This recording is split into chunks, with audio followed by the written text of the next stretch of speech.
Buonasera e ben ritrovati con l'informazione flash di New Sicilia, i principali titoli del pomeriggio. Apriamo con la questione siccità, brutte notizie per gli abitanti di Palermo. L'AMAP infatti estenderà a partire dal prossimo 2 dicembre il piano di razionamento dell'erogazione idrica. Le ultime piogge non hanno determinato accumuli produttivi negli invasi, i cui livelli continuano a ridursi per effetto dei prelievi. C'è anche il campione olimpionico di sollevamento pesi Antonino Pizzolato, coinvolto nel processo per la violenza sessuale subita da una turista finlandese a Trapani nell'estate di 2 anni fa. Pizzolato è stato rinviato a giudizio dal GUP insieme a 3 amici. Il processo comincerà il prossimo 4 di dicembre. Per sfuggire all'arresto, un 42enne sorpreso dai carabinieri a spacciare in centro a Catania ha tentato di ingoiare una busta con più di 10 grammi tra chetamina, cocaina rosa ed ecstasy.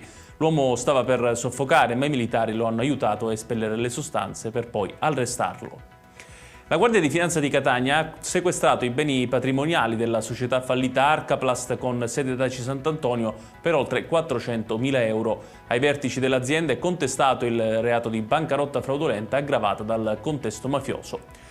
Chiudiamo con il meteo. Il campo di alte pressioni che sta abbracciando la Sicilia garantirà anche per la mattinata di domani cieli sereni su tutta la regione. Nel pomeriggio correnti umide porteranno maggiore nuvolosità ma senza rovesci. Le temperature saranno in linea con i giorni precedenti.